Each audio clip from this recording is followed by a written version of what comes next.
혜진아, 문 열어, 제발! 창고 안 간이 히터가 최대 출력으로 돌아가는 지옥 같은 열기 속이었습니다. 문 잠깐 닫을게요. 문 밖에서 들려오는 며느리의 목소리는 소름 끼치도록 차가웠습니다. 손톱이 부러질 때까지 환기구에 끼워진 박스를 뜯어내려 했지만 소용없었죠. 온도는 40도를 넘어서고 있었고 숨을 쉴 때마다 폐가 타들어가는 것 같았습니다. 살려줘. 누구 없어요?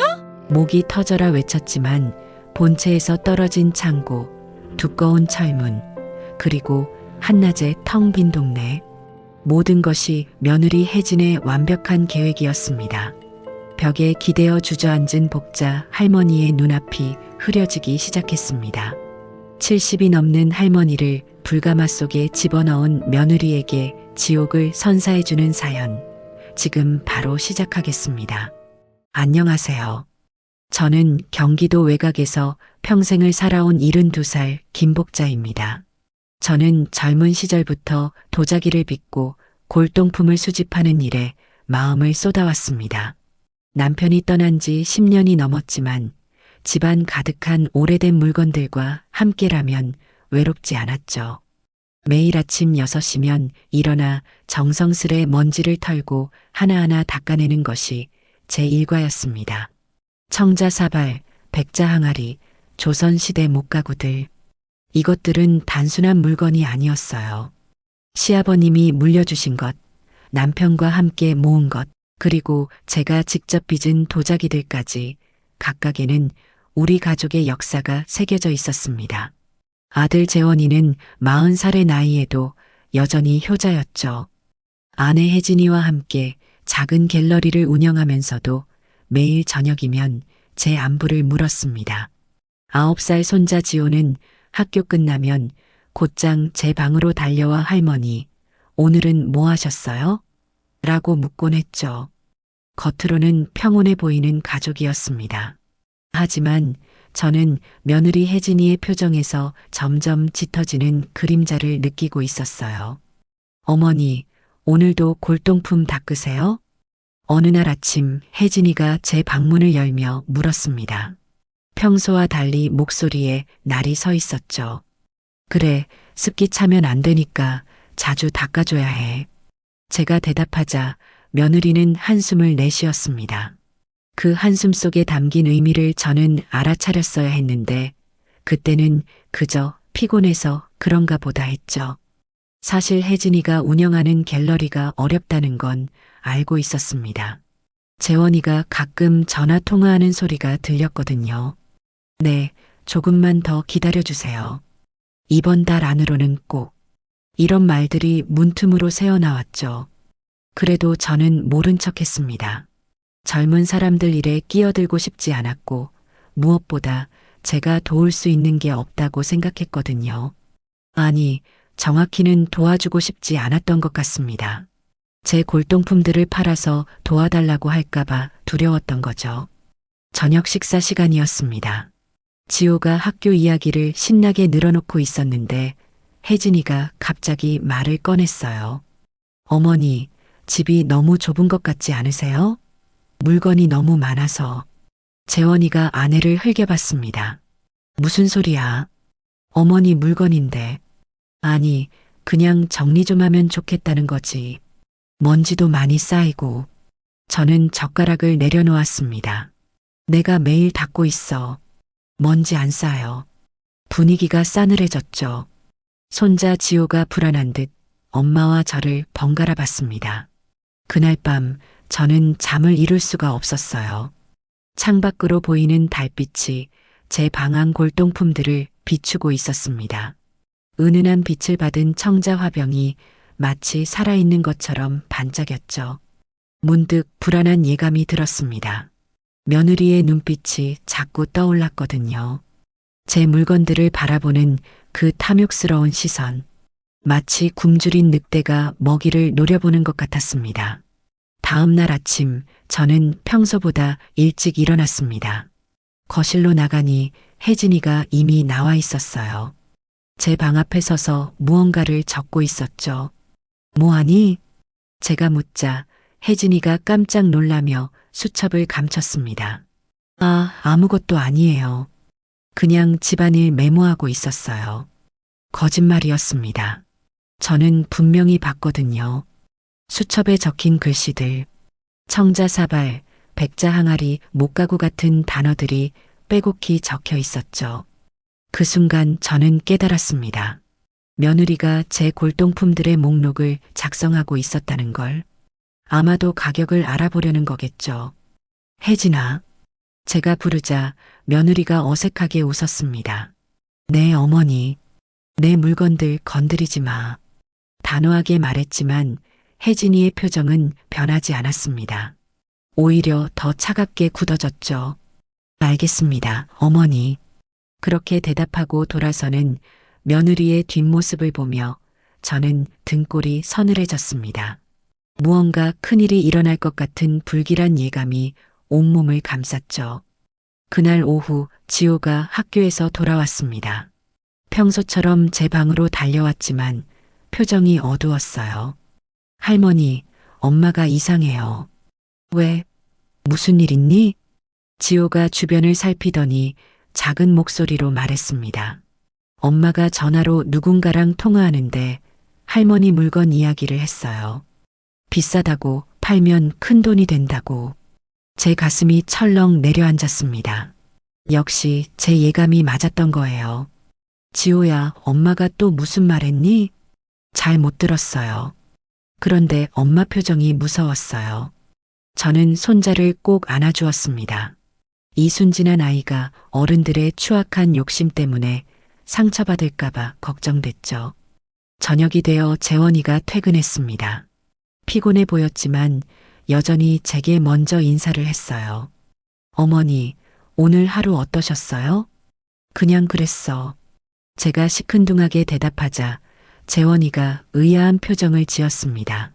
무슨 일 있으셨어요? 저는 혜진이를 흘겨봤습니다. 부엌에서 저녁 준비를 하는 척하면서 우리 대화를 엿듣고 있었죠. 아니야, 별일 없어. 그날 저녁 식사는 유독 조용했습니다. 평소에는 지호가 제잘거리며 분위기를 띄웠는데 오늘은 아이도 눈치를 보며 조용히 밥만 먹었죠.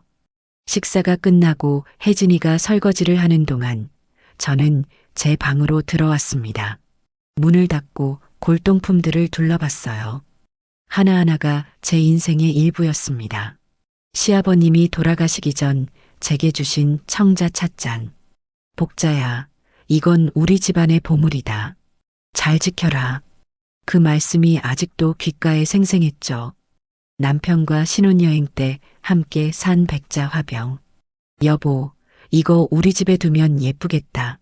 남편의 환한 웃음이 떠올랐습니다. 제가 처음 만든 도자기 그릇. 삐뚤빼뚤했지만 남편은 세상에서 가장 아름답다고 칭찬해 주었죠. 이 물건들을 어떻게 팔 수 있겠습니까? 돈으로 환산할 수 없는 추억들인데 그때 문 밖에서 발소리가 들렸습니다. 살금살금 다가오는 소리. 저는 숨을 죽였죠. 어머니, 주무세요? 혜진이의 목소리였습니다. 아직 안 자. 문이 열리고 며느리가 들어왔습니다. 손에 차를 들고 있었죠. 따뜻한 차 한 잔 드시고 주무세요. 평소와 달리 친절한 태도가 오히려 더 의심스러웠습니다. 고맙구나. 차를 받아 한 모금 마셨습니다. 쓴맛이 났지만 내색하지 않았죠. 혜진이가 제 방을 둘러보며 말했습니다. 정말 좋은 물건들이 많으시네요. 그래. 이런 것들이 요즘 얼마나 가치 있는지 아세요? 드디어 본색을 드러내는구나 싶었습니다. 그날 밤 혜진이가 제 방을 나간 후 저는 차를 다 마시지 않고 화분에 버렸습니다. 왠지 불안한 마음이 들었거든요. 며느리의 눈빛이 평소와 달랐고 무엇보다 그 차에서 나는 쓴맛이 마음에 걸렸죠. 다음 날 아침 저는 거실에서 이상한 광경을 목격했습니다. 혜진이가 전화 통화를 하고 있었는데 목소리가 떨리고 있었어요. 네, 알겠습니다. 이번 달까지만 기다려주세요. 정말 갚을 방법이 있어요. 전화를 끄는 혜진이의 얼굴은 창백했습니다. 저와 눈이 마주치자 억지로 웃으며 인사했죠. 어머니, 일찍 일어나셨네요. 무슨 일 있니? 아니에요. 별일 아니에요. 하지만 저는 알 수 있었습니다. 갤러리 상황이 생각보다 훨씬 심각하다는 걸. 며느리의 손이 미세하게 떨리고 있었거든요. 재원이가 출근하고 지호가 학교에 간 후 집에는 저와 혜진이만 남았습니다. 며느리는 갤러리에 가지 않고 집에 있었죠. 평소와 달랐습니다. 점심때쯤 혜진이가 제게 다가왔습니다. 표정이 진지했죠. 어머니, 잠깐 말씀 좀 드려도 될까요? 저는 뜨개질하던 손을 멈췄습니다. 드디어 올 것이 왔구나 싶었죠. 그래, 말해봐. 혜진이가 깊은 한숨을 내쉬었습니다. 그리고 입을 열었죠. 어머니, 사실 갤러리가 많이 어려워요. 빚이 3억 원이 넘어요. 3억 원. 그 숫자에 저도 놀랐습니다. 그 정도로 심각한 줄은 몰랐거든요. 어떻게 그렇게 많은 빚이. 2020년 이후로 손님이 뚝 끊겼어요. 그래도 월세는 내야 했고 직원 월급도 줘야 했고 대출받아서 버티다가 이제는 정말 한계예요. 혜진이의 눈에 눈물이 맺혔습니다. 진짜인지 연기인지 알 수 없었지만 저는 마음이 조금 흔들렸죠. 그래서 어머니 물건 중에 몇 개만, 정말 몇 개만 팔 수 있게 해주시면 안 될까요? 저는 고개를 저었습니다. 안 돼. 어머니, 혜진아, 이것들은 돈이 아니라 우리 집안의 숨결이야. 팔 수 없어. 그 순간 혜진이의 얼굴이 확 변했습니다. 애원하던 표정이 사라지고 차가운 분노가 떠올랐죠. 숨결이요? 그게 뭐가 중요해요? 지금 우리 가족이 거리에 나앉게 생겼는데 그건 네가 사업을 잘못한 거잖아. 제 말에 혜진이가 벌떡 일어났습니다. 제가 잘못했다고요? 제가 얼마나 노력했는데. 어머니는 그냥 집에서 먼지나 닦으면서 편하게 사시잖아요. 뭐라고? 솔직히 말해서 어머니 물건들이 얼마나 비싼지 아세요? 저 청자 하나만 팔아도 수천만 원이에요. 그런데 그걸 그냥 썩히고 계시잖아요. 저는 분노가 치밀어 올랐습니다. 썩히다니. 내가 매일 정성껏 관리하고 있는데 그게 무슨 소용이에요? 돈이 되지 않으면 그냥 쓰레기예요. 쓰레기. 그 말에 저는 손이 떨렸습니다. 제 평생의 보물을 쓰레기라고 하다니. 나가. 당장 내 방에서 나가. 어머니, 제발 현실을 보세요. 남편도 힘들어해요. 아시잖아요. 재원이는 그런 말 한 적 없어. 말을 안 해서 그렇지 속으로는 다 생각하고 있어요. 어머니 물건들 팔아서 빚 갚았으면 하고 거짓말이라고 생각했지만 마음 한구석이 흔들렸습니다. 정말 재원이도 그렇게 생각하고 있을까? 그날 저녁 재원이가 퇴근했을 때 저는 넌지시 물어봤습니다. 재원아, 갤러리가 많이 어렵니? 재원이가 놀란 표정을 지었습니다. 어머니가 어떻게? 혜진이가 말했어. 빚이 많다고. 재원이가 한숨을 쉬었습니다. 네, 어머니. 사실이에요. 하지만 제가 해결할 테니 걱정하지 마세요. 혜진이가 내 물건 팔자고 하던데. 재원이의 표정이 굳어졌습니다. 그건 안 됩니다. 어머니 물건은 어머니 거예요. 저희가 함부로 할 수 없죠. 다행히 아들은 제 편이었습니다. 하지만 혜진이의 표정은 더욱 차가워졌죠. 그날 밤 저는 잠들기 전에 방문을 잠갔습니다. 왠지 불안했거든요. 며느리가 몰래 들어와서 뭔가를 할 것 같은 기분이 들었습니다. 새벽 2시쯤이었을까요? 문손잡이를 돌리는 소리에 잠이 깼습니다. 달그락, 달그락. 누군가 문을 열려고 시도하고 있었죠. 누구세요? 제가 묻자 발소리가 멀어졌습니다. 가슴이 두근거렸어요. 분명 혜진이었을 겁니다. 대체 무엇을 하려고 했던 걸까요? 다음 날 저는 골동품들을 더 꼼꼼히 확인했습니다. 다행히 없어진 건 없었지만 몇몇 물건의 위치가 바뀌어 있었어요. 누군가 만져본 흔적이 있었죠. 할머니, 뭐 찾으세요? 지호가 학교 가기 전에 제 방에 들어왔습니다. 아니야. 그냥 정리하는 중이야. 지호가 제 옆에 앉았습니다. 할머니, 어제 엄마가 이상했어요. 왜? 밤에 할머니 방 앞에 서 있었어요. 저 화장실 가다가 봤는데 무서웠어요. 역시 제 느낌이 맞았습니다. 혜진이가 뭔가를 계획하고 있었던 거예요. 지호야, 앞으로 엄마가 이상한 행동하면 할머니한테 꼭 말해줘. 네, 할머니. 그때 혜진이가 들어왔습니다. 지호야, 학교 늦겠다. 빨리 가. 지호가 나가자 혜진이가 저를 똑바로 쳐다봤습니다. 어머니, 다시 한번 부탁드려요. 정말 몇 개만 팔게 해주세요. 안 된다고 했잖아. 그럼 어머니는 우리 가족이 망하는 걸 그냥 보고만 계실 거예요? 너희가 알아서 해결해. 혜진이의 눈빛이 섬뜩하게 변했습니다. 알겠습니다. 그럼 저도 제 방식대로 하겠습니다. 그 말이 무슨 의미인지 저는 곧 알게 되었죠.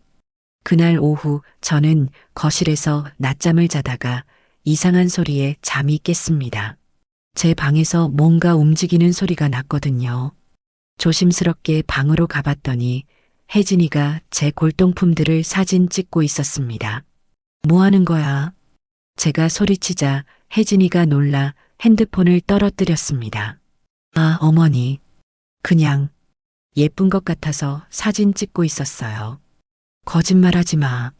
감정 받으려고 사진 찍는 거잖아. 아니에요, 정말로. 당장 사진 치워.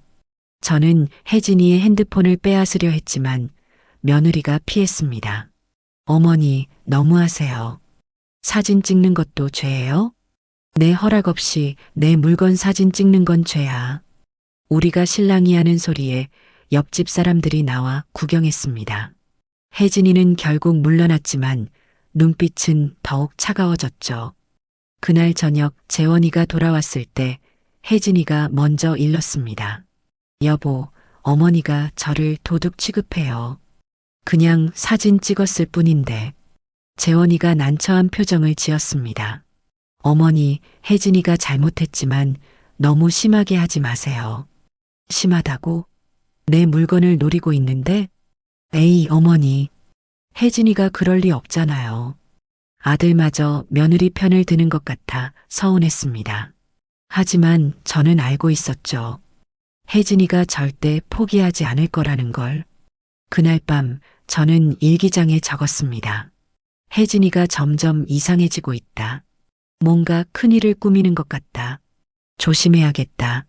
며느리와의 갈등이 있은 지 일주일쯤 지났을까요? 그날 아침 저는 평소처럼 일찍 일어나 부엌으로 갔습니다. 그런데 이상한 일이 벌어졌죠. 제가 전날 밤 싱크대에 올려놓은 찻잔이 없어진 겁니다. 이상하네. 분명 여기 뒀는데. 제가 중얼거리자 혜진이가 나타났습니다. 어머니, 뭐 찾으세요? 어제 내가 쓴 찻잔 못 봤니? 청아백자 찻잔 말이야. 혜진이가 고개를 갸웃거렸습니다. 어머니, 그 찻잔이요? 어제 어머니가 방에 가져가셨잖아요. 아니야. 분명 여기 놨어. 그때 혜진이가 제 방으로 가더니 찻잔을 들고 나왔습니다. 제 방 화장대 위에 있었다는 거죠. 여기 있네요. 어머니, 요즘 깜빡하시는 것 같아요. 저는 당황했습니다. 분명 싱크대에 놓고 잤는데 어떻게 제 방에 있을 수가 있죠? 하지만 혜진이의 표정은 너무나 자연스러웠습니다. 그날 오후 또 이상한 일이 생겼어요. 제가 아끼는 부채를 찾을 수 없었거든요. 시어머니가 주신 것으로 매일 거실 탁자 위에 두던 것이었죠. 혜진아, 내 부채 못 봤니? 부채요? 어머니가 어제 창고에 넣으신다고 가져가셨잖아요. 뭐? 내가 언제? 혜진이가 한숨을 쉬었습니다. 어머니, 정말 기억 안 나세요? 어제 저녁에 이제 더워지니까 부채 꺼내놔야겠다고 하시면서요. 저는 그런 말을 한 기억이 전혀 없었습니다. 하지만 혜진이는 창고에서 부채를 꺼내왔고 정말로 거기 있었죠. 재원이가 퇴근하고 저녁을 먹을 때 혜진이가 걱정스러운 목소리로 말했습니다. 여보, 어머니가 요즘 자꾸 물건 둔 곳을 잊어버리세요. 그래. 재원이가 저를 바라봤습니다. 어머니, 괜찮으세요? 괜찮아. 그냥 잠깐 헷갈렸을 뿐이야. 하지만 며칠 동안 이런 일이 계속되었습니다. 제가 분명히 둔 물건들이 엉뚱한 곳에서 발견되었죠. 안경, 지갑, 심지어 제가 매일 먹는 약까지도요. 특히 약 사건은 정말 이상했습니다. 저는 고혈압 약을 매일 아침 먹는데 어느 날 약통이 텅 비어 있었어요. 이상하네. 분명 일주일치가 남아 있었는데. 혜진이가 다가왔습니다. 어머니, 그 약이요? 어제 어머니가 다 드셨어요. 뭐라고? 내가 일주일치 약을 어제 다 먹었다고? 네. 제가 말렸는데도 오늘 약 안 먹었다고 하시면서 계속 드셨어요. 그래서 제가 병원에 전화해서 처방 다시 받아왔어요. 혜진이가 새 약통을 내밀었습니다. 하지만 이상했죠. 다른 약이었거든요. 이건 내 약이 아닌데? 어머니, 똑같은 약이에요. 의사 선생님이 이걸로 바꿔 드시라고 했어요. 저는 혼란스러웠습니다. 정말 제가 깜빡한 걸까요? 아니면 그날 밤 저는 일부러 거실에 제 안경을 놓고 방으로 들어갔습니다. 그리고 문틈으로 지켜봤죠. 30분쯤 지났을까요? 혜진이가 거실로 나와 제 안경을 집어들었습니다. 그리고 부엌 찬장 안에 넣는 게 아니겠어요? 다음 날 아침 예상대로였습니다. 어머니, 안경 찾으세요? 어제 또 찬장에 넣어두셨더라고요. 혜진이가 안경을 꺼내며 한숨을 쉬었습니다. 정말 병원 한번 가보셔야 할 것 같아요. 이제 확실했습니다. 혜진이가 일부러 제 물건을 옮기고 있었던 거예요. 저를 치매 환자로 만들려고요. 하지만 증거가 없었습니다. 제가 봤다고 말해도 누가 믿어주겠어요? 오히려 할머니가 헛것을 봤다고 할 게 뻔했죠. 며칠 후 더 심각한 일이 벌어졌습니다. 그날은 토요일이어서 온 가족이 집에 있었죠. 저는 아침 식사 후 거실에서 신문을 읽고 있었습니다. 그런데 갑자기 속이 메스꺼워지더니 어지러움이 밀려왔어요. 눈앞이 흐릿해지고 온몸에 힘이 빠졌죠. 어머니, 재원이가 저를 부축했습니다. 어머니, 괜찮으세요? 어지러워. 속이 안 좋아. 혜진이가 물을 가져왔습니다. 어머니, 아침에 약 드셨어요? 응, 먹었어. 혹시 잘못 드신 건 아니에요? 어머니, 요즘 약을 너무 많이 드시는 것 같아요. 그때 지호가 말했습니다. 할머니, 아까 약 2번 드신 거 봤어요. 뭐? 내가?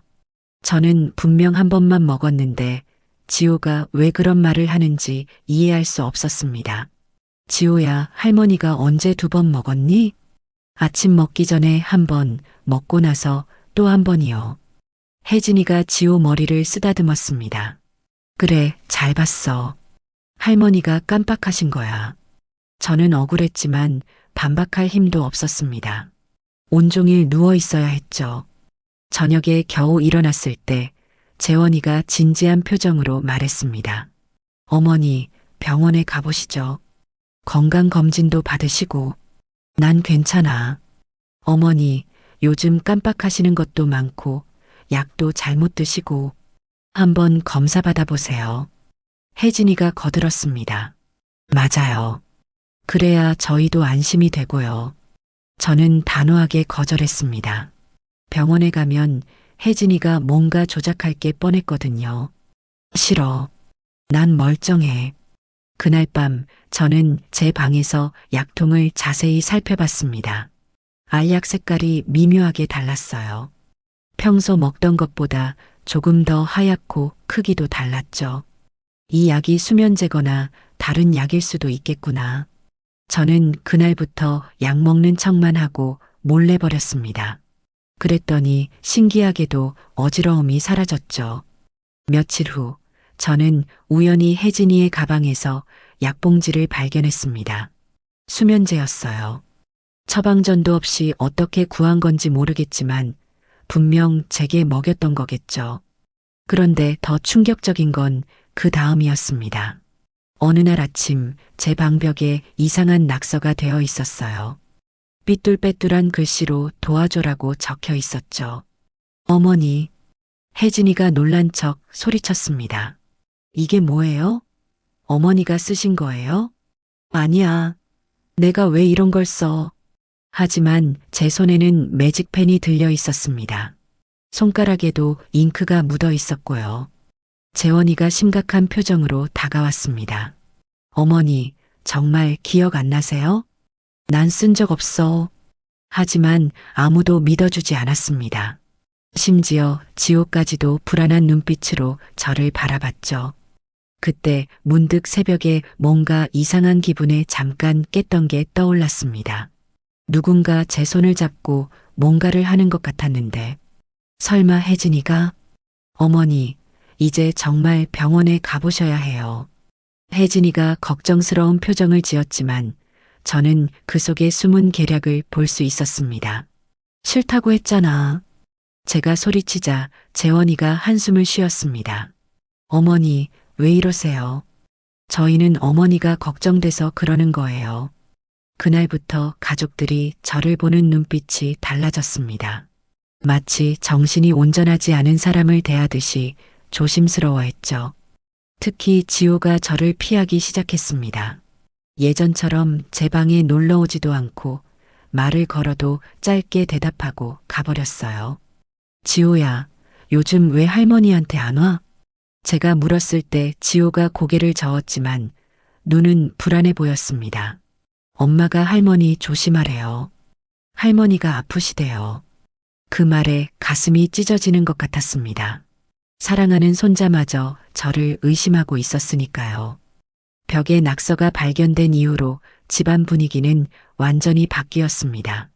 재원이는 제게 말할 때마다 조심스러웠고 혜진이는 겉으로는 걱정하는 척하면서도 계속 이상한 짓을 했죠. 어느 날 아침 저는 부엌에서 물을 마시다가 혜진이가 제 약통을 만지는 걸 목격했습니다. 하얀 알약 2개를 빼서 다른 약으로 바꿔넣고 있었어요. 뭐 하는 거야? 제가 다그치자 혜진이가 놀란 척했습니다. 아, 어머니. 약이 떨어진 것 같아서 보충해 드리려고요. 내 약은 내가 관리해. 건드리지 마. 제가 약통을 빼앗으려 하자 혜진이가 피했습니다. 그 순간 약통이 바닥에 떨어져 알약들이 쏟아졌죠. 어머니, 왜 이러세요? 혜진이가 소리쳤습니다. 그 소리에 재원이가 달려왔어요. 무슨 일이야? 어머니가 갑자기 제 손에서 약통을 빼앗으려고 하셔서 혜진이가 억울한 표정을 지었습니다. 약을 바꿔치기 했어. 내가 봤어. 제가 항변했지만 재원이는 한숨만 쉬었습니다. 어머니, 혜진이가 왜 그런 짓을 하겠어요? 오해하신 거예요. 그때 지호가 학교 가기 전에 부엌으로 왔습니다. 바닥에 떨어진 약들을 보더니 불안한 표정을 지었죠. 엄마, 할머니 또 그러셨어? 또, 그 말이 제 가슴을 찔렀습니다. 마치 제가 늘 문제를 일으키는 사람인 것처럼. 지호야, 할머니는 멀쩡해. 엄마가 이상한 짓을 하는 거야. 제가 손자에게 호소했지만 지호는 엄마 뒤로 숨었습니다. 할머니, 무서워요. 그 말에 저는 말문이 막혔습니다. 제가 무섭다니. 평생 사랑만 줬던 손자가 저를 무서워하다니. 그날 지호가 학교에 간 후 저는 몰래 지호 방에 들어갔습니다. 책상 위에 일기장이 있었죠. 평소라면 절대 들여다보지 않았겠지만 너무 궁금했어요. 지호가 왜 저를 무서워하는지. 일기장을 펼쳐보니 충격적인 내용이 적혀 있었습니다. 오늘도 엄마가 할머니 방에 몰래 들어갔다. 할머니가 주무실 때 방 안에서 뭔가를 하는 것 같았다. 하루는 눈이 마주쳐 무서웠지만 할머니한테 말하면 안 된다고 했다. 할머니가 아프셔서 도와주는 거라고 했다. 다른 날짜의 일기도 읽어봤습니다. 엄마가 할머니 밥에 약을 넣는 걸 봤다. 비타민이라고 했지만 이상했다. 할머니가 그 밥을 먹고 계속 졸았다. 저는 손이 떨렸습니다. 지호가 다 알고 있었던 거예요. 혜진이가 하는 짓을 보고 있었던 겁니다. 그런데 왜 제게 말하지 않았을까요? 그날 오후 지호가 학교에서 돌아왔을 때 저는 조심스럽게 다가갔습니다. 지호야, 할머니랑 얘기 좀 하자. 지호가 망설이다가 제 방으로 따라왔습니다. 지호야, 엄마가 할머니 방에 자주 와? 지호의 눈이 흔들렸습니다. 아니요. 거짓말하지 마. 할머니는 다 알아. 지호가 입술을 깨물었습니다. 뭔가 말하고 싶어 하는 것 같았지만 참고 있었죠. 엄마가 뭐라고 했니? 할머니한테 말하지 말라고 했어? 그때 갑자기 문이 열리고 혜진이가 들어왔습니다. 지호야, 뭐해? 혜진이의 목소리가 차가웠습니다. 엄마, 할머니랑 얘기하고 있었어요. 나가. 숙제해야지. 지호가 황급히 나갔습니다. 혜진이가 저를 노려봤죠. 어머니, 지호한테 이상한 말씀하지 마세요. 이상한 말이라니. 내가 뭘? 어머니가 요즘 이상한 행동 많이 하시잖아요. 지호가 불안해해요. 내가 이상한 게 아니라 내가 이상한 거야. 제가 소리치자 혜진이가 한숨을 쉬었습니다. 또 시작이네. 어머니, 제발 정신 차리세요. 며칠 후 저는 거실에서 텔레비전을 보고 있었습니다. 그런데 혜진이가 지호와 뭔가 얘기하는 소리가 들렸어요. 지호야, 할머니가 이상한 행동하시면 엄마한테 바로 말해야 해. 네, 엄마. 그리고 할머니가 혼자 뭘 하시려고 하면 말려야 해. 위험할 수 있어. 할머니가 정말 아프신 거예요? 응. 머리가 아프신 거야. 그래서 가끔 이상한 행동을 하시는 거야. 그럼 나을 수 있어요?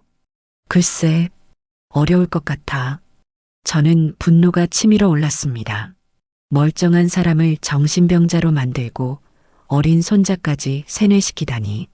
그날 밤 저는 일기장에 모든 걸 기록했습니다. 혜진이가 한 일들, 제가 느낀 것들, 그리고 진실을 모두 적었죠. 혹시라도 나중에 증거가 될 수 있을까 해서요. 그런데 다음 날 아침 제 일기장이 사라졌습니다. 분명 서랍에 넣어뒀는데 없어진 거예요. 혜진아, 내 일기장 못 봤니? 일기장이요?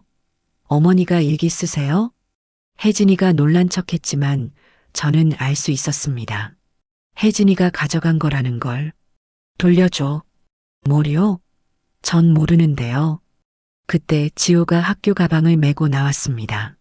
그런데 가방 지퍼가 열려 있었고 그 사이로 제 일기장이 보였어요. 지호야. 제가 부르자 지호가 놀라서 뒤를 돌아봤습니다. 그거 할머니 일기장이야. 왜 내가 가지고 있니? 지호의 얼굴이 빨개졌습니다. 엄마가 가져가래요. 뭐? 혜진이가 황급히 지호를 데리고 나갔습니다.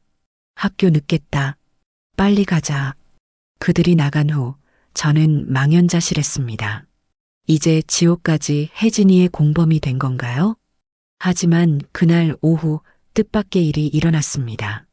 지호가 학교에서 돌아온 후 몰래 제 방으로 왔어요. 할머니, 지호의 눈에 눈물이 맺혀 있었습니다. 미안해요. 엄마가 시켜서. 괜찮아. 지호 잘못이 아니야. 제가 지호를 안아주자 아이가 흐느꼈습니다. 할머니, 엄마가 이상해요. 할머니한테 나쁜 짓을 해요. 드디어 지호가 진실을 말하기 시작했습니다. 엄마가 할머니 약을 바꿔요. 그리고 할머니가 주무실 때 몰래 방에 들어가요. 그래, 할머니도 알아. 할머니 무서워요. 엄마가 점점 더 무서워져요. 저는 지호를 꼭 안아주었습니다. 이 어린아이가 얼마나 힘들었을까요? 지호야, 이제부터 엄마가 하는 일을 할머니한테 말해줄 수 있니? 지호가 고개를 끄덕였습니다. 네, 할머니. 하지만 저는 몰랐습니다. 혜진이가 우리 대화를 몰래 듣고 있었다는 걸, 그리고 더 무서운 계획을 세우고 있었다는 걸 말이죠. 지호와의 대화 이후 며칠이 지났습니다.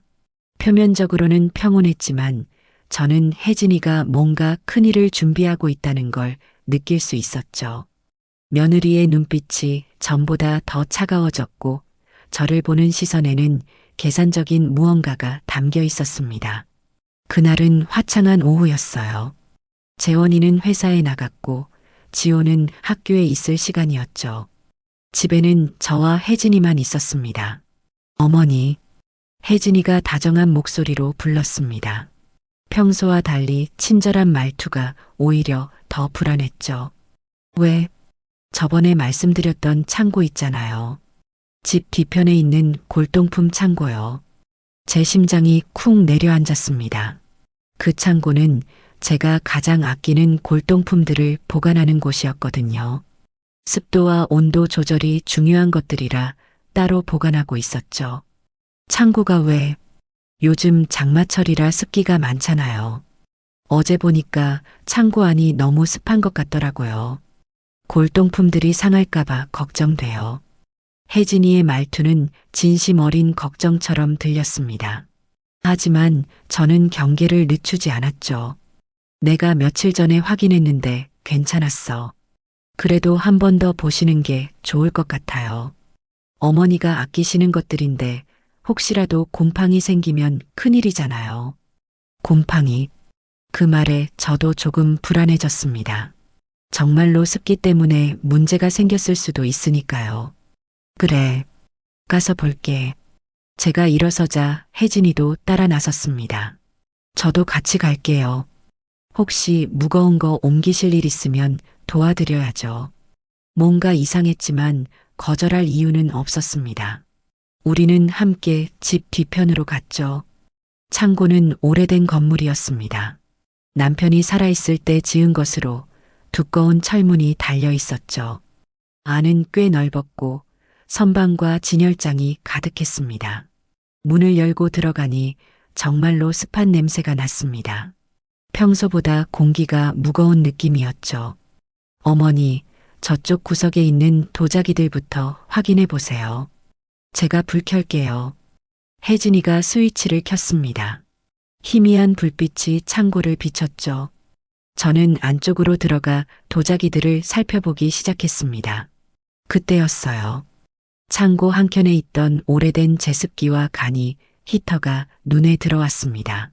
평소에는 꺼두는 것들인데 오늘따라 둘 다 켜져 있었죠. 혜진아, 저 히터는 왜? 제가 돌아보려는 순간 철컥하는 소리가 들렸습니다. 문이 닫히는 소리였죠. 혜진아? 대답이 없었습니다. 저는 황급히 문으로 달려갔어요. 하지만 문은 이미 굳게 잠겨 있었습니다. 혜진아, 문 열어. 제가 문을 두드렸지만 소용없었습니다. 문 잠깐 닫을게요. 문 밖에서 혜진이의 차가운 목소리가 들렸습니다. 평소의 가식적인 친절함은 온데간데 없었죠. 뭐 하는 거야? 당장 열어. 저는 있는 힘껏 문을 두드렸습니다. 하지만 두꺼운 철문은 꿈쩍도 하지 않았어요. 그때 뭔가 타는 냄새가 났습니다. 뒤를 돌아보니 혜진이가 히터 전원을 최대로 올려놓은 게 보였어요. 그리고 환기구에는 박스 조각이 끼워져 있었죠. 공기순환이 완전히 막힌 상태였습니다. 혜진아, 제발. 창고 안 온도가 급격히 올라가기 시작했습니다. 제습기와 히터가 동시에 작동하니 공기는 건조해지고 열기는 숨막힐 정도였죠. 저는 환기구로 달려가 박스를 빼려고 했지만 너무 꽉 끼워져 있어서 빠지지 않았습니다. 손톱이 부러질 정도로 잡아당겼지만 소용없었어요. 살려줘. 누구 없어요? 목이 터져라 소리쳤지만 창고는 본체에서 꽤 떨어져 있었고 방음도 잘 되어 있었습니다. 게다가 이 시간에는 이웃집 사람들도 다 일하러 나간 시간이었죠. 온도는 계속 올라갔습니다. 숨쉬기가 힘들어지기 시작했어요. 목이 타들어가는 것 같았고 현기증이 났죠. 이러다 정말 죽겠구나. 저는 벽에 기대어 주저앉았습니다. 혜진이가 저를 죽이려는 거였어요. 창고에서 열사병이나 질식사로 죽으면 사고사로 처리될 테니까요. 혜진아, 제발, 나 죽으면 안 돼. 힘없이 중얼거렸지만 대답은 없었습니다. 혜진이는 이미 가버린 것 같았어요. 그때 갑자기 발소리가 들렸습니다. 가볍고 빠른 발소리. 아이의 발소리 같았죠. 할머니, 지호의 목소리였습니다. 지호야, 할머니 여기 있어. 저는 남은 힘을 다해 소리쳤습니다. 할머니, 어디 계세요? 지호가 창고 문 앞까지 온 것 같았습니다. 창고 아니야. 문이 잠겼어. 할머니, 지호가 문을 두드리는 소리가 들렸습니다. 지호야, 엄마 어디 있니? 집에 있어요. 할머니 왜 거기 계세요? 엄마가 가뒀어. 빨리 문 열어줘. 잠시 침묵이 흘렀습니다. 지호가 망설이는 게 느껴졌어요. 지호야, 제발.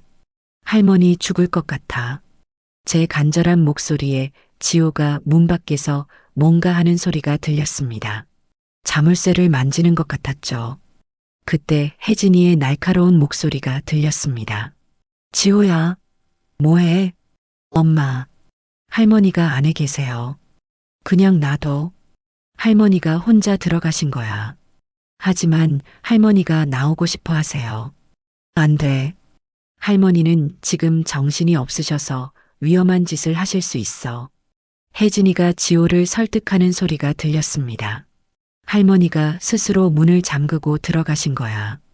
조금 있다가 정신 차리시면 나오실 거야. 정말요? 그래. 엄마 믿지? 저는 절망했습니다. 지호마저 혜진이 말을 들으면 저는 정말 끝이었어요. 지호야, 엄마 말 듣지 마. 할머니를 구해줘. 제가 있는 힘을 다해 소리쳤습니다. 창고 안은 이제 찜질방처럼 뜨거웠습니다. 온몸에서 땀이 비오듯 쏟아졌고 의식이 흐릿해지기 시작했어요. 지호야, 더 이상 큰 소리를 낼 수도 없었습니다. 목이 완전히 쉬어버렸거든요. 시간이 얼마나 지났을까요? 저는 거의 의식을 잃어가고 있었습니다. 숨을 쉴 때마다 폐가 타는 것 같았어요. 그때 문 밖에서 신랑이 하는 소리가 들렸습니다. 안 돼. 나. 혜진이의 고함 소리였습니다. 할머니 구해야 해요. 지호의 울음 섞인 목소리도 들렸죠. 그리고 잠시 후 철컥하는 소리와 함께 문이 열렸습니다. 시원한 바람이 들어오면서 지호의 울고 있는 얼굴이 보였어요. 할머니, 지호가 제게 달려왔습니다. 뒤에서 혜진이가 당황한 표정으로 서 있었죠. 어머니, 괜찮으세요? 제가 잠깐 다른 일 보는 사이에 문이 잠겼나 봐요.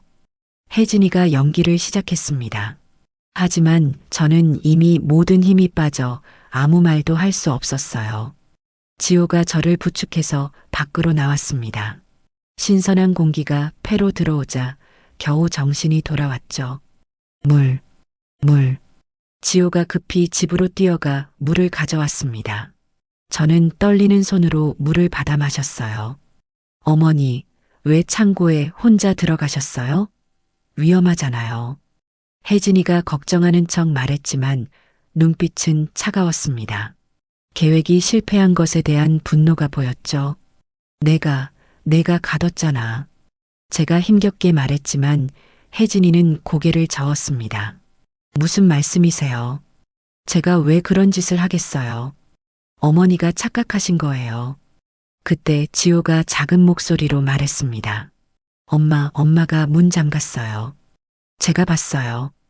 혜진이의 얼굴이 굳어졌습니다. 지호야, 무슨 소리야? 엄마가 언제? 아까 할머니 들어가시고 엄마가 문 잠갔잖아요. 너 지금 거짓말하는 거야? 혜진이가 지호를 노려봤습니다. 그 눈빛에 지호가 움츠러들었죠. 아니에요. 제가 잘못 봤나 봐요. 지호가 말을 바꿨습니다. 저는 속이 타들어갔지만 어쩔 수 없었어요. 지호도 엄마가 무서운 거였죠. 저는 그날 겨우 목숨을 건졌습니다. 하지만 혜진이가 포기할 리 없다는 걸 알고 있었어요. 다음에는 더 치밀하고 위험한 방법을 쓸 게 분명했죠. 그리고 무엇보다 마음 아픈 건 지호가 진실을 알면서도 엄마 편에 설 수밖에 없다는 현실이었습니다. 창고에서 나온 지 30분이 지났지만 저는 여전히 제대로 숨을 쉴 수가 없었습니다. 거실 소파에 누워 있었는데 온몸이 떨리고 목은 칼로 긁은 것처럼 아팠죠. 지호가 제 옆에서 불안한 표정으로 저를 지켜보고 있었습니다. 할머니, 괜찮으세요? 지호의 작은 손이 제 손을 잡았습니다. 아이의 손은 차가웠어요. 무서워서 그런 거겠죠. 괜찮아. 지호야, 고마워. 내가 문 열어줘서 할머니가 살았어. 제가 힘겹게 말하자 지호의 눈에 눈물이 맺혔습니다. 할머니, 죄송해요. 제가 더 빨리 열었어야 했는데. 아니야. 충분히 빨랐어. 그때 혜진이가 물 한 잔을 들고 왔습니다. 표정은 걱정스러워 보였지만 저는 그 가면 뒤에 진짜 얼굴을 알고 있었죠. 어머니, 물 좀 더 드세요. 탈수 증상이 올 수 있어요. 저는 물잔을 받지 않았습니다. 혜진이가 주는 건 뭐든 믿을 수 없었거든요. 필요 없어. 어머니, 왜 이러세요? 제가 걱정돼서 그러는 거잖아요. 혜진이가 억울한 표정을 지었습니다. 연기력이 정말 대단했어요. 모르는 사람이 보면 정말 걱정하는 며느리로 보였을 겁니다. 지호야, 할머니 방에서 생수 좀 가져다 줄래? 제가 손자에게 부탁하자 지호가 고개를 끄덕이고 뛰어갔습니다. 지호가 나가자마자 혜진이의 표정이 돌변했습니다. 어머니, 계속 이러실 거예요? 뭘? 저를 의심하고 나쁜 사람 만들고 지호한테까지 이상한 소리 하시고. 이상한 소리가 아니라 사실을 말한 거야. 내가 날 가뒀잖아. 혜진이가 차갑게 웃었습니다. 증거 있어요? 누가 봤어요? 지호가 봤어. 지호는 아무것도 못 봤어요. 혜진이의 목소리에는 협박이 담겨 있었습니다. 지호가 제 편에 서면 가만두지 않겠다는 무언의 경고였죠. 그때 지호가 물을 들고 돌아왔습니다. 저는 지호가 가져온 물을 마시며 겨우 목을 축였어요. 할머니, 이제 좀 나아요? 응, 많이 나아졌어. 하지만 사실 전혀 나아지지 않았습니다. 창고의 열기에 노출된 후유증인지 계속 어지럽고 속이 메스꺼웠죠. 오후 4시쯤 재원이가 일찍 퇴근하고 들어왔습니다. 혜진이가 전화했나 봐요. 어머니, 괜찮으세요? 창고에 갇히셨다면서요? 재원이가 걱정스럽게 물었습니다. 혜진이가 가둔 거야. 제가 말하자 재원이가 당황했습니다. 어머니, 그게 무슨 말씀이세요? 여보, 어머니가 또 착각하세요. 혜진이가 끼어들었습니다. 제가 창고 정리 좀 해달라고 부탁드렸는데 어머니가 들어가신 후에 문이 저절로 닫힌 것 같아요. 낡은 문이라 가끔 그래요. 저절로? 그럼 밖에서 잠금 장치를 채운 건 누구야? 제가 따졌지만 혜진이는 태연했습니다. 잠금 장치요? 채워져 있지 않았는데요. 그냥 문이 뻑뻑해서 안 열린 거예요. 거짓말이었습니다. 분명히 철컥하는 소리를 들었는데. 지호가 봤어. 지호야, 아빠한테 말해. 엄마가 문 잠근 거 봤다고. 저는 지호에게 간절히 호소했습니다. 지호가 입술을 깨물며 엄마와 저를 번갈아 봤어요. 지호야? 재원이가 아들을 바라봤습니다. 저는. 지호가 말을 더듬었습니다. 혜진이의 차가운 시선이 지호를 향했죠. 할머니가 혼자 들어가셨어요. 지호가 결국 거짓말을 했습니다. 저는 가슴이 무너지는 것 같았어요. 지호야. 미안해요, 할머니. 지호가 작게 중얼거리고는 자기 방으로 뛰어가 버렸습니다. 재원이가 한숨을 쉬었습니다. 어머니, 혜진이가 왜 그런 짓을 하겠어요? 오해하신 거예요. 오해가 아니야. 혜진이가 날 죽이려고 했어. 제가 소리치자 재원이의 표정이 굳어졌습니다. 어머니, 그런 말씀은 너무 심하신 거 아니에요? 심하다고? 내가 죽을 뻔했는데 어머니가 실수로 갇히신 거잖아요. 혜진이 잘못이 아니에요. 아들마저 제 말을 믿지 않는 걸 보며 저는 완전히 고립되었다는 걸 느꼈습니다. 그날 저녁 식사 시간은 무거운 침묵으로 가득했습니다. 지호는 밥을 제대로 먹지도 못하고 젓가락만 만지작거렸죠. 지호야, 왜 밥을 안 먹니? 재원이가 물었습니다. 배가 안 고파요. 학교에서 무슨 일 있었어? 아니요. 지호가 고개를 숙였습니다. 그때 제 눈에 지호의 손이 떨리는 게 보였어요. 아이가 얼마나 무서웠을까요? 식사가 끝나고 지호가 방으로 들어간 후 저는 조용히 지호 방 문 앞에 섰습니다. 안에서 흐느끼는 소리가 들렸어요. 지호야. 제가 작게 불렀습니다. 할머니. 문이 열리고 눈이 빨갛게 부은 지호가 나타났습니다. 미안해요, 할머니. 제가 겁쟁이에요. 아니야. 지호는 용감해. 할머니를 구해줬잖아. 제가 지호를 안아주자 아이가 제 품에서 흐느꼈습니다. 엄마가 무서워요. 제가 할머니 편들면 저한테도 뭔가 할 것 같아요. 엄마가 뭐라고 했니? 할머니가 정신이 이상해서 거짓말을 한다고. 제가 할머니 말을 들으면 저도 이상해질 거라고.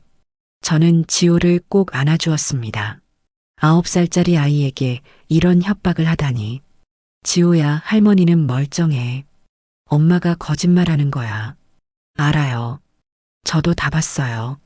엄마가 일부러 문 잠그고 히터 켜고 지호가 모든 걸 보고 있었다는 사실에 저는 놀랐습니다. 그런데 왜 아빠한테 말 안 했어? 엄마가 저한테 그랬어요. 만약 제가 말하면 아빠도 위험할 거라고. 뭐? 엄마가 이상해요. 예전 엄마가 아니에요. 돈 때문에 이상해진 것 같아요. 지호의 말에 저는 소름이 돋았습니다. 혜진이가 재원이까지 해칠 수 있다는 건가요? 그때 복도에서 발소리가 들렸습니다. 저와 지호는 숨을 죽였죠. 지호야, 자니? 혜진이의 목소리였습니다. 네, 엄마. 자려고요. 할머니는? 할머니는 방에 계세요. 지호가 재빨리 거짓말을 했습니다. 저는 지호의 옷장 뒤에 숨었어요. 문이 열리고 혜진이가 들어왔습니다. 지호야, 오늘 할머니한테 무슨 얘기 들었니? 아무것도요. 거짓말하지 마. 아까 할머니랑 뭐라고 속닥거렸어? 그냥 학교 얘기했어요. 혜진이가 지호 머리를 쓰다듬었습니다. 하지만 그 손길이 위협적으로 느껴졌어요. 지호야, 엄마가 하는 일은 다 우리 가족을 위한 거야.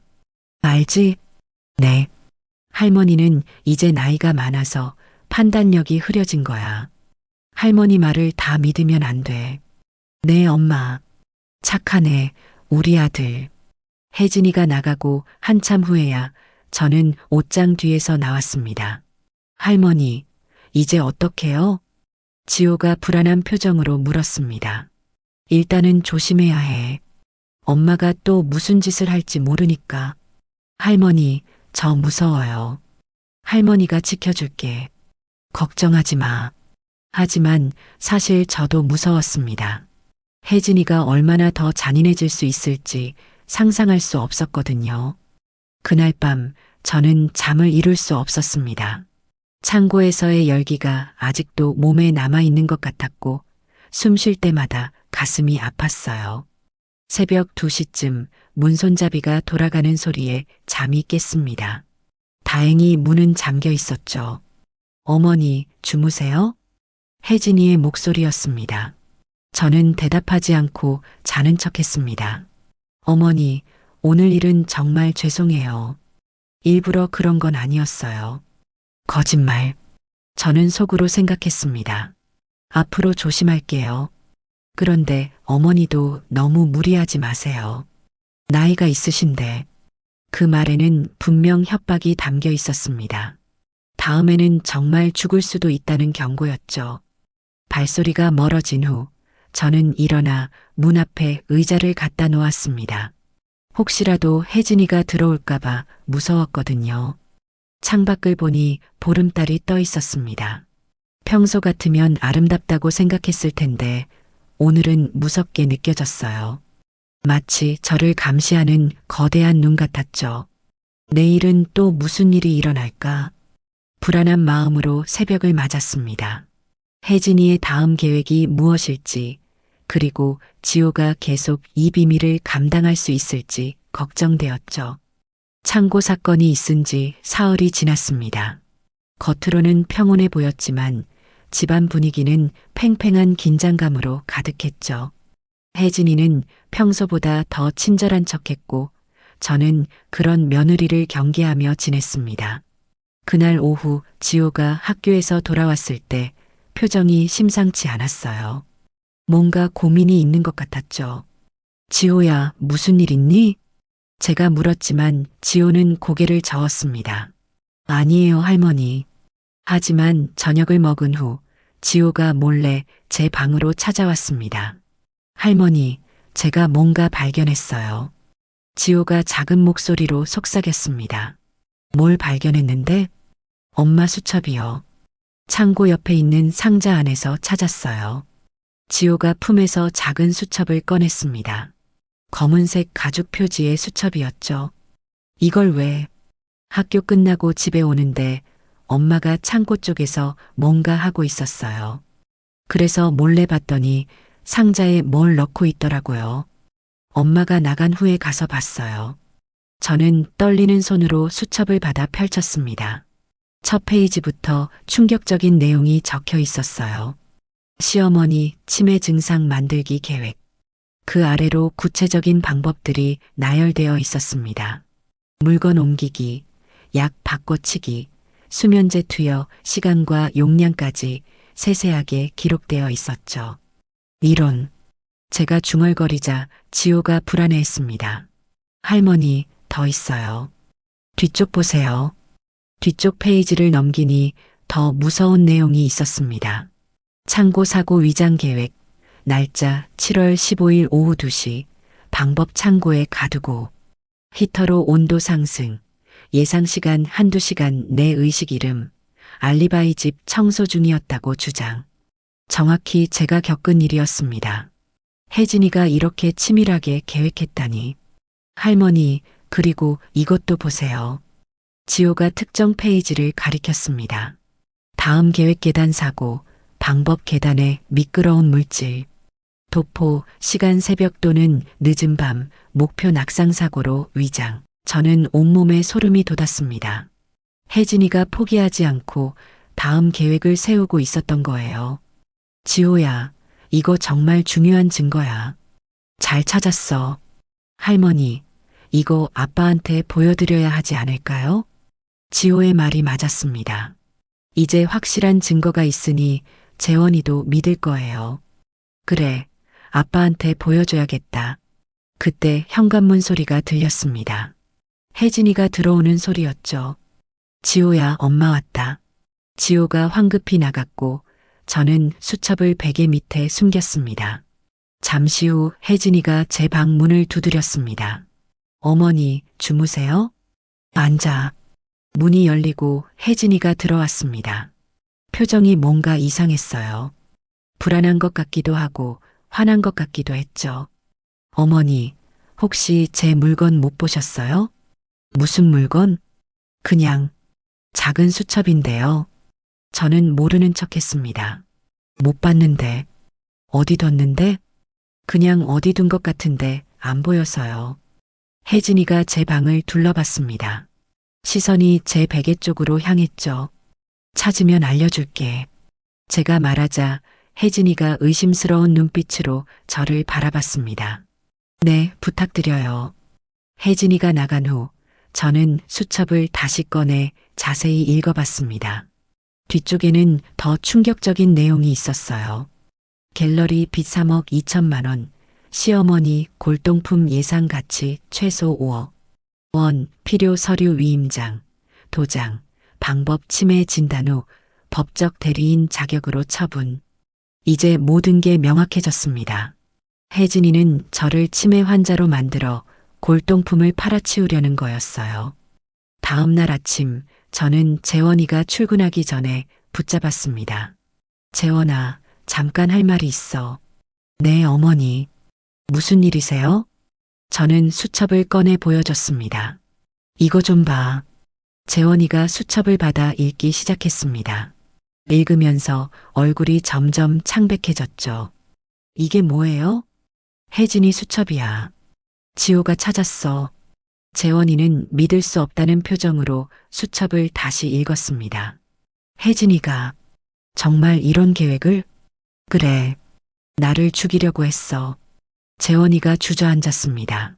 충격이 너무 컸나 봐요. 어떻게 이런 일이. 그때 혜진이가 부엌에서 나왔습니다. 여보, 무슨 일이야?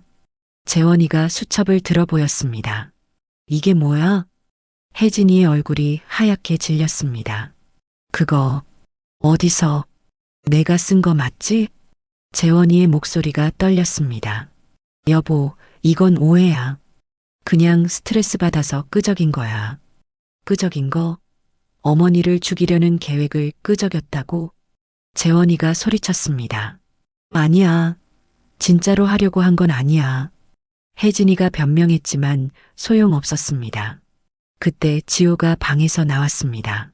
아빠, 엄마가 진짜로 했어요. 할머니를 창고에 가뒀어요.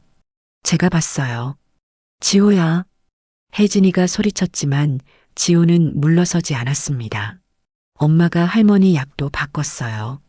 그리고 할머니가 이상해 보이게 일부러 그랬어요. 지호가 용기를 내어 모든 걸 털어놨습니다. 지호야, 내가 왜 이제야 말하는 거야? 재원이가 물었습니다. 무서웠어요. 엄마가 저한테도 뭔가 할 것 같아서. 지호가 울먹였습니다. 재원이가 혜진이를 바라봤습니다. 눈에는 분노와 배신감이 가득했죠. 혜진아, 어떻게 이럴 수가 있어? 어머니한테, 그리고 지호한테까지. 여보, 정말 미안해. 하지만 우리 빚이 너무 많아서 정말 다른 방법이 없었어. 혜진이가 울며 변명했지만 재원이는 고개를 저었습니다. 그래도 이건 아니야. 어머니를 해치려고 하다니. 미안해. 정말 미안해. 혜진이가 무릎을 꿇었습니다. 하지만 저는 그런 며느리가 불쌍하지 않았어요. 오히려 역겨웠죠. 재원아, 이제 어떻게 할 거니? 제가 물었습니다. 재원이는 한참을 고민하다가 말했습니다. 경찰에 신고해야 할 것 같아요. 안 돼. 여보, 제발. 혜진이가 애원했지만 재원이는 단호했습니다. 이건 범죄야. 살인미수야. 그날 오후 재원이는 정말로 경찰에 신고했습니다. 수첩이 확실한 증거가 되었죠. 경찰이 왔을 때 혜진이는 처음엔 부인했지만 수첩의 필적 감정 결과 본인 것으로 확인되자 결국 자백했습니다. 네, 제가 계획했어요. 하지만 정말로 죽이려고 한 건 아니에요. 창고에 가둔 건 사실입니까? 경찰이 물었습니다. 네. 하지만 금방 꺼내려고 했어요. 거짓말이었죠. 지호가 오지 않았다면 저는 정말 죽었을 겁니다. 혜진이는 그날 밤 경찰서로 연행되었습니다. 집을 나서면서 지호를 바라보는 혜진이의 눈빛이 잊히지 않아요. 원망과 후회가 뒤섞인 복잡한 눈빛이었죠. 지호야, 엄마가 미안해. 혜진이의 마지막 말이었습니다. 지호는 엄마를 보며 울었지만 끝까지 용기 있게 서 있었어요. 엄마가 나쁜 짓을 했어요. 할머니한테 사과해야 해요. 9살 아이의 입에서 나온 말이라고는 믿기지 않을 정도로 성숙했습니다. 그날 밤 저는 지호를 꼭 안아주었습니다. 지호야, 정말 용감했어. 할머니를 지켜줘서 고마워. 할머니, 이제 안전해요? 그래, 이제 안전해. 하지만 마음 한구석은 여전히 불안했습니다. 혜진이가 진짜로 처벌받을까? 그리고 우리 가족은 이제 어떻게 될까? 모든 게 불확실했지만 한 가지는 확실했습니다. 지호의 작은 용기가 저를 구했다는 것. 그리고 진실은 결국 밝혀진다는 것 말이죠. 경찰서에서 혜진이를 조사하는 동안 저와 재원, 지호는 집에서 불안하게 기다리고 있었습니다. 재원이는 머리를 감싸쥐고 소파에 앉아 있었고 지호는 제 옆에 바짝 붙어 있었죠. 아빠, 엄마 어떻게 돼요? 지호가 작은 목소리로 물었습니다. 모르겠다, 지호야. 일단 기다려보자. 재원이의 목소리에는 깊은 피로가 묻어났습니다. 그때 현관벨이 울렸습니다. 재원이가 일어나 문을 열자 경찰 2명이 서 있었어요. 김재원 씨 댁 맞습니까? 네, 맞습니다. 신고건 관련 현장 조사를 하려고 왔습니다. 창고 확인에 동의해 주시겠습니까? 우리는 경찰을 창고로 안내했습니다. 경찰은 사진을 찍고 온도와 환기 상태를 확인하며 꼼꼼히 살폈죠. 환기구에 끼워진 박스 조각, 최대로 설정된 히터, 그리고 제습기까지. 히터가 최대로 설정돼 있고 환기구가 막혀 있네요. 한 경찰이 촬영 기록을 남기며 말했습니다. 이 상태가 일정 시간 지속됐으면 매우 위험했을 가능성이 큽니다. 정확한 판단은 추가 조사가 필요합니다. 피해자분이 갇혀있던 시간은 얼마나 됩니까? 1시간 정도요. 지호가 와서 문을 열어주지 않았다면. 제가 말을 잇지 못하자 경찰이 고개를 끄덕였습니다. 정황상 살인미수 혐의가 강하게 의심됩니다. 감금 혐의도 검토하겠습니다. 그때 재원이의 핸드폰이 울렸습니다. 경찰서에서 온 전화였죠. 네, 김재원입니다. 네, 알겠습니다. 전화를 끄는 재원이의 표정이 복잡했습니다. 혜진이가 기본 사실관계를 대부분 인정했대요. 그리고 더 충격적인 얘기가 있어요. 뭔데? 제가 물었습니다. 어머니를 피보험자로 한 생명보험을 드러났대요. 동의도 없이요. 서류에 제 도장까지 위조했다는 정황이래요. 보험금이 5억이래요. 저는 경악했습니다. 창고에 가둔 것도 모자라 보험금까지 노렸다니. 그래서 관련 서류를 확보해야 한대요. 경찰에서 곧 압수 수색영장을 신청할 거래요. 그날 오후 경찰서에서 다시 연락이 왔습니다. 법원에서 압수 수색영장이 발부됐습니다. 혜진 씨 방과 서랍, 전자기기 등을 수색하겠습니다. 경찰과 함께 혜진이의 방을 수색했습니다. 영장을 제시받고 절차를 설명받은 뒤 수색이 시작됐죠. 옷장 깊숙한 곳에서 서류 뭉치가 나왔습니다. 보험 가입 서류, 제 도장을 본뜬 위조 흔적, 필적이 다른 서명들, 그리고 상세한 일정표까지. 여기 병원 상담 일정도 있네요. 경찰이 서류 하나를 들어보였습니다. 정신건강 관련 상담입니다. 보호 입원을 추진하려고 했던 것 같습니다. 보호자 동의와 전문의 2분의 일치된 진단이 있어야 하는데 남편 동의를 받아내려 한 정황이 보입니다. 온몸에 소름이 돋았습니다.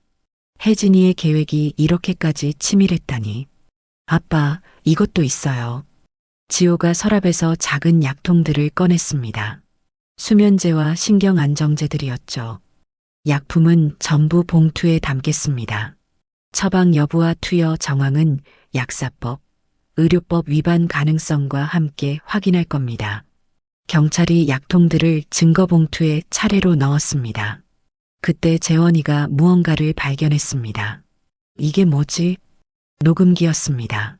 재원이가 재생 버튼을 눌렀죠.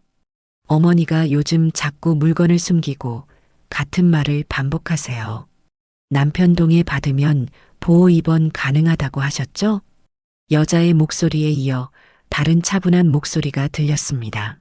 보호 입원은 보호자 동의와 정신건강의학과 전문의 2분의 일치된 소견이 있어야 합니다.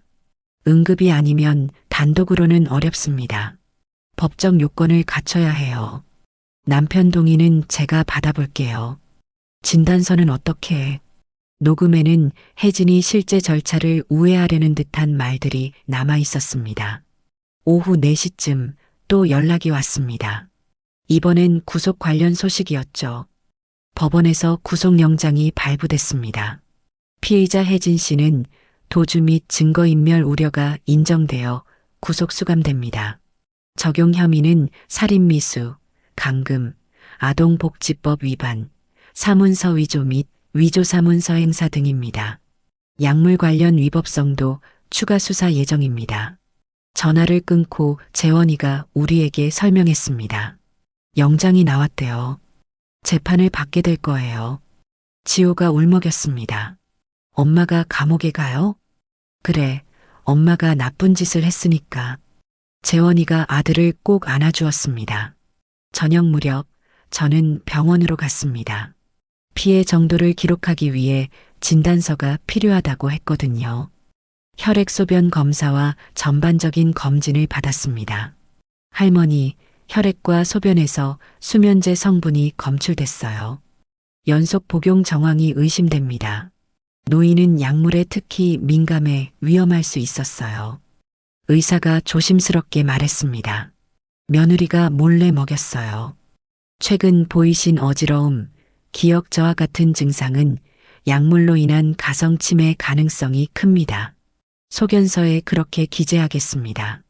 저는 의사 소견서를 발급받아 경찰에 제출했습니다.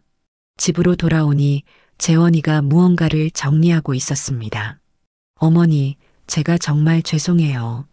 재원이가 갑자기 무릎을 꿇었습니다. 제가 어머니 말씀을 안 믿고 혜진이 편만 들어서 일어나. 내 잘못이 아니야. 아니에요. 제가 좀 더 주의 깊게 봤다면 이런 일이 없었을 거예요. 40살 아들이 눈물을 흘렸습니다. 제 마음도 아팠죠. 재원아, 이제 다 끝났어. 앞으로 잘하면 돼. 그때 지호가 제게 다가왔습니다. 할머니, 이제 정말 안전한 거죠? 그래, 이제 안전해. 할머니 골동품들도 안전해요? 지호의 말에 저는 미소를 지었습니다. 그래, 다 안전해. 그날 밤 저는 오랜만에 편안하게 잠들 수 있었습니다. 더 이상 문손잡이 돌아가는 소리에 깨지 않아도 되고 음식에 약이 들어있을까 걱정하지 않아도 되었죠. 다음 날 아침 경찰서에서 연락이 왔습니다. 피해자분께서 오셔서 정식으로 진술해 주셔야 합니다. 저는 재원, 지호와 함께 경찰서로 갔습니다. 그곳에서 혜진이를 마지막으로 봤죠. 구속 후 수감복을 입은 혜진이는 초췌해 보였습니다. 어머니 죄송해요. 혜진이가 고개를 숙였습니다. 이제 와서 사과해도 소용없어. 제가 차갑게 말했습니다. 알아요. 빚 때문에 눈이 멀었어요. 보험까지 들고 미쳤던 것 같아요. 그래도 사람을 해치려고 하면 안 되지. 혜진이가 울먹였습니다. 지호야 정말 미안해. 내가 엄마 자격이 없다. 지호는 엄마를 보며 복잡한 표정을 지었습니다. 엄마, 왜 그랬어요? 할머니가 뭘 잘못했어요? 미안해, 정말 미안해. 그것이 혜진이와의 마지막 대화였습니다. 경찰서를 나오면서 재원이가 말했습니다. 어머니, 이제 새로 시작해요. 저희가 어머니 잘 모실게요. 그래, 우리 새로 시작하자. 지호가 제 손을 잡았습니다. 할머니, 이제 저희가 할머니 지켜드릴게요. 저는 손자의 작은 손을 꼭 잡았습니다. 악몽 같았던 시간이 끝났고 이제 정말로 새로운 시작이었죠. 집으로 돌아와 저는 골동품들을 하나하나 살펴봤습니다. 다행히 모두 무사했어요. 혜진이가 그토록 탐냈던 것들이지만 결국 제 곁에 남았죠. 이제 너희들도 안전해. 저는 골동품들에게 말했습니다. 마치 오랜 친구들에게 하는 것처럼. 창밖을 보니 맑은 하늘이 보였습니다. 오랜만에 보는 평화로운 풍경이었죠. 이제 모든 진실이 드러났습니다. 정의가 절차를 통해 제자리를 찾고 있었습니다. 혜진이가 구속된 지 일주일이 지났습니다. 집안은 폭풍이 휩쓸고 간 것처럼 고요했죠.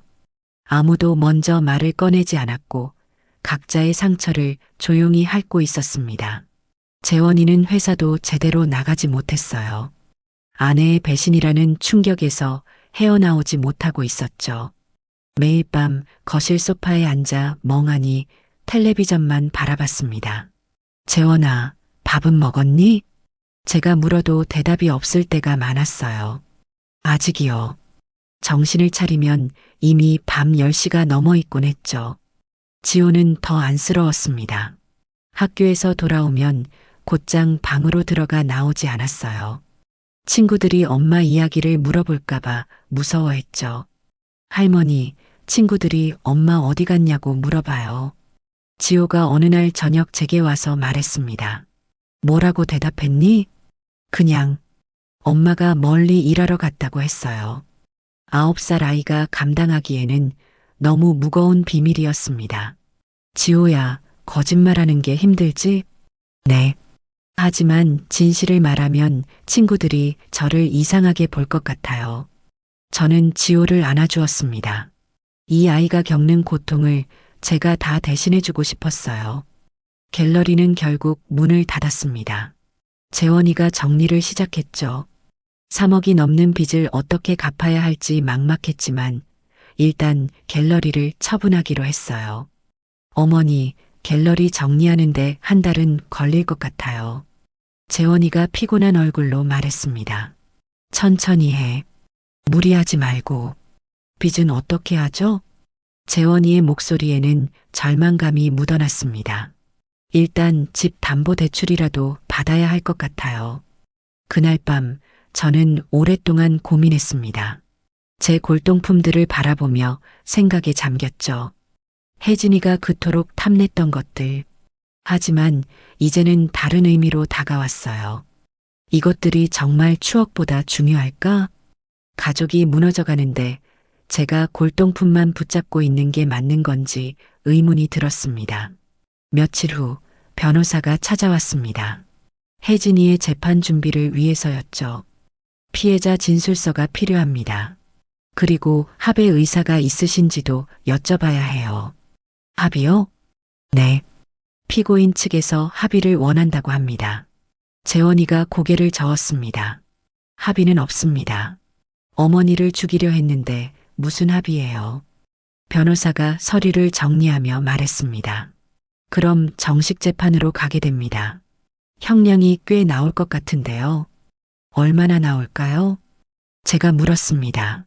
살인미수에 여러 혐의가 더해지면 최소 5년에서 10년은 나올 겁니다. 10년. 그 시간 동안 지호는 엄마 없이 자라야 하는 거였죠. 변호사가 간 후 지호가 제게 왔습니다. 할머니, 엄마가 정말 10년 동안 못 와요? 아마도. 그럼 제가 고등학생이 되어도 엄마가 없는 거예요? 지호의 눈에 눈물이 맺혔습니다. 엄마가 나쁜 짓을 했지만 그래도 엄마인데. 저는 지호의 마음이 이해됐습니다. 아무리 나쁜 짓을 했어도 엄마는 엄마니까요. 그날부터 지호는 더 우울해졌습니다. 밥도 제대로 먹지 않고 학교 성적도 떨어졌죠. 지호야, 뭐 먹고 싶은 거 없니? 없어요. 할머니랑 같이 맛있는 거 먹으러 갈까? 싫어요. 지호는 점점 말수가 줄어들었습니다. 어느 날 학교에서 전화가 왔어요. 김지호 할머니이신가요? 지호가 학교에서 친구와 싸웠습니다. 저는 깜짝 놀라 학교로 달려갔습니다. 교무실에 지호가 눈이 빨갛게 부어서 앉아 있었죠. 무슨 일이에요? 선생님이 설명했습니다. 친구가 지호 어머니에 대해 안 좋은 말을 했나 봐요. 그래서 지호가 화를 참지 못하고 집으로 돌아오는 길에 지호가 울면서 말했습니다. 친구가 엄마를 나쁜 사람이라고 했어요. 감옥에 간 범죄자라고. 지호야, 할머니, 엄마가 정말 나쁜 사람이에요? 저는 대답하기 어려웠습니다. 혜진이는 분명 나쁜 짓을 했지만 지호에게는 여전히 엄마였으니까요. 엄마가 실수를 한 거야. 큰 실수를. 실수는 용서받을 수 있는 거 아니에요? 지호의 순수한 질문에 저는 마음이 아팠습니다. 그날 밤 재원이와 진지한 대화를 나눴습니다. 재원아, 지호가 너무 힘들어해. 저도 알아요. 하지만 어떻게 해야 할지 면회라도 한번 가보는 게 어떨까? 재원이가 놀란 표정을 지었습니다. 혜진이를요? 어머니를 죽이려 한 사람을? 지호를 위해서야. 아이가 이대로는 안 돼. 재원이는 한참 고민하다가 고개를 끄덕였습니다. 알겠습니다. 지호를 위해서라면. 다음 날 우리는 구치소로 면회를 갔습니다. 지호는 엄마를 만난다는 생각에 조금 밝아 보였어요. 철창 너머로 혜진이가 나타났습니다. 수감복을 입은 모습이 너무 초췌했죠. 지호야. 혜진이가 눈물을 흘렸습니다. 엄마. 지호도 울기 시작했어요. 미안해. 엄마가 정말 미안해. 엄마, 언제 나와요? 혜진이가 대답을 못했습니다. 엄마가 큰 잘못을 해서 시간이 좀 걸릴 것 같아. 면회 시간은 짧았습니다. 헤어질 때 지호가 절규하듯 울었어요. 엄마, 가지 마요. 하지만 혜진이는 끌려가야 했습니다. 돌아오는 차 안에서 지호는 계속 울었고 재원이도 눈물을 참고 있었죠. 집에 도착한 후 저는 결심했습니다. 재원아, 내가 결정한 게 있어. 뭔데요, 어머니? 골동품 몇 개를 팔겠어. 재원이가 깜짝 놀랐습니다. 어머니, 그건 어머니가 가장 아끼시는. 알아. 하지만 지금 우리 가족이 더 중요해. 빚도 갚아야 하고 지호 치료도 받아야 하고. 하지만 이미 결정했어. 내일 감정사를 부를 거야. 그날 밤 저는 골동품들을 하나하나 쓰다듬었습니다. 미안해. 너희 중 일부를 보내야 할 것 같아. 청자 찻잔, 백자 항아리. 각각의 추억이 스쳐 지나갔죠. 하지만 이제는 놓아줄 때였습니다. 다음 날 감정사가 와서 골동품들을 평가했습니다. 이 청자는 정말 귀한 물건이네요. 이것만 해도 1억은 넘을 겁니다. 그래요? 네. 그리고 이 백자 항아리도 5천만 원은 될 것 같고요. 저는 가장 귀한 것 몇 개만 남기고 나머지를 파는 조건으로 계약했습니다. 어머니, 정말 괜찮으세요? 재원이가 걱정스럽게 물었습니다. 괜찮아. 물건보다 사람이 중요하지. 일주일 후 골동품이 팔렸습니다. 받은 돈으로 갤러리 빚을 절반 이상 갚을 수 있었죠. 어머니, 정말 감사합니다. 재원이가 눈물을 흘렸습니다. 이제 새로 시작하자. 우리 셋이서. 지호도 조금씩 밝아지기 시작했습니다. 전문 상담사를 만나면서 마음의 상처를 치유해 나갔죠. 할머니, 저 이제 괜찮아요. 어느 날 지호가 웃으며 말했습니다. 정말? 네. 엄마는 잘못했지만 저한테는 할머니와 아빠가 있잖아요. 저는 지호를 꼭 안아주었습니다. 집안에도 조금씩 온기가 돌기 시작했습니다. 재원이는 작은 디자인 회사에 취직했고 저는 지호와 함께 시간을 보내며 일상을 회복해 갔죠. 어느 날 저녁 우리 셋이 모여 저녁을 먹으며 재원이가 말했습니다. 어머니, 그리고 지호야. 우리가 많이 힘들었지만 이제는 정말 새롭게 시작해보자. 네, 아빠. 그래, 새로운 시작이야.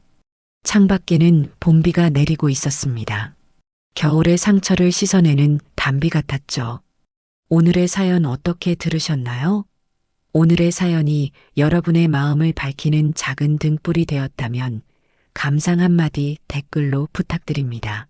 좋아요와 구독을 해주시면 여러분의 삶 곳곳에 행복이 찾아올 것입니다. 귀한 시간 내주셔서 감사합니다.